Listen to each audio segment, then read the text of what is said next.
At its height, Rome ruled somewhere around 60 million people, spread across 3 continents, speaking dozens of languages most Romans never bothered to learn. No telephones, no internet, no way to send a message faster than a horse could physically run. And somehow, that empire held together for centuries. This isn't really a story about swords, even though swords were obviously involved. It's a story about a series of very specific problems Rome had to solve, one at a time, just to keep the whole thing from falling apart. Let's go through them like Rome did. Problem 1. You've just conquered a province that's weeks away by foot. How do you actually get there fast enough to do anything useful, like put down a rebellion before it becomes a real war? The answer was roads. Not casual dirt paths, genuine engineered infrastructure layered with gravel and stone, built specifically so legions could move quickly and reliably across the entire empire. By the 2nd century, the network stretched for hundreds of thousands of kilometers. "All roads lead to Rome" wasn't a nice phrase about destiny. It was a literal description of military logistics. If a province even thought about rebelling, the calculation wasn't, "Can we win?" It was, "How many days until soldiers show up?" And the roads kept shrinking that number until rebellion barely made sense anymore. Problem 2. Once you're actually standing in a conquered province, how do you stop the locals from spending every waking moment trying to throw you back out? Rome's answer here was strangely flexible for an empire with a reputation for brutality.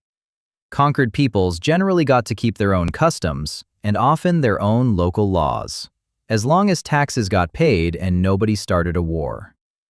And there was a genuine incentive dangling above all of it: Roman citizenship.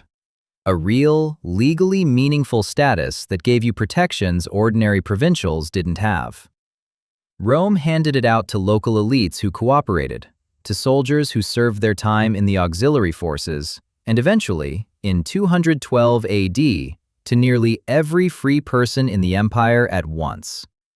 Instead of just suppressing local power structures, Rome found it easier to absorb them. Make the local nobleman a Roman citizen with something to lose, and he stops being a rebel leader and starts being a guy with a stake in the system running smoothly. Problem 3. Despite all of that, some people were never going to cooperate. So what happens to them?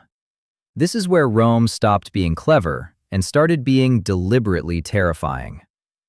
After the gladiator-led slave revolt under Spartacus was finally crushed in 71 BC, Rome crucified roughly 6,000 surviving rebels along the Appian Way, the main road leading into the city, spaced out for kilometers, left there for anyone traveling that road to see.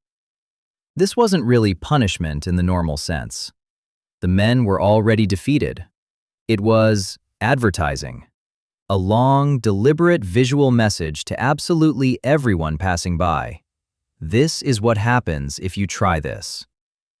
Rome understood, with uncomfortable clarity, that the threat of brutal punishment from a distance was often cheaper than soldiers up close.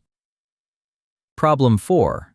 Now zoom into the capital itself, where you've got hundreds of thousands of poor citizens with very little to do, and, technically, the numbers to cause real trouble if they ever organized. Rome's solution became a famous phrase: Panem et Circenses, bread and circuses. The state distributed free grain to the urban poor through a system called the annona and paired it with constant, large-scale entertainment, chariot races, gladiator games, public spectacles that could pull in tens of thousands of people at once. The Roman writer Juvenal complained, somewhat bitterly, that ordinary Romans had stopped caring about politics entirely because all they wanted was free food and a good show. He meant it as an insult. It was also, from the government's point of view, working exactly as intended. A fed, entertained population is a population that mostly stays home. Problem 5. How do you make sure a farmer in a remote province who will never once visit Rome still knows clearly and constantly who's actually in charge?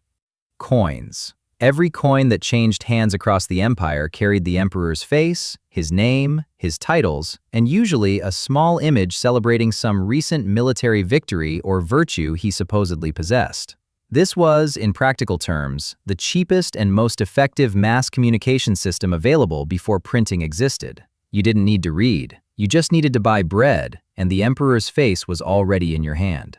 Centuries before posters or broadcasts, Rome had figured out how to put a consistent political message directly into the pocket of every single person in the empire who ever spent money.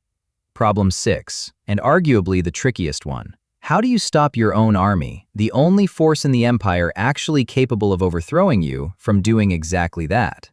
Partly through structure. Legions were deliberately spread out along the empire's borders rather than concentrated near Rome, which made coordinating a coup logistically painful. Partly through incentive. Soldiers who served their full term, including non-citizens serving in auxiliary units, were rewarded with land, pensions, and citizenship, tying their long-term interests to the empire's continued survival rather than to whichever general shouted loudest. And running underneath all of it was a web of personal loyalty obligations, patrons and clients stacked all the way up to the emperor himself, so that almost everyone with real power owed something specific to someone above them. It didn't always work. Rome had no shortage of civil wars and assassinated emperors, but it worked often enough, for long enough, to be considered a success by ancient standards. None of this was one master plan, designed in a single afternoon by a genius with a map. It was layers, added over centuries, each one patching a problem the last one didn't fully solve. Roads to move soldiers fast enough to matter. Citizenship to make rebellion feel unnecessary. Brutal, visible punishment for the people citizenship didn't work on. Free bread and good entertainment to keep the capital calm. A coin in every pocket reminding everyone who was in charge. A military structure designed to make coups exhausting rather than easy. Rome never controlled 60 million people through force alone.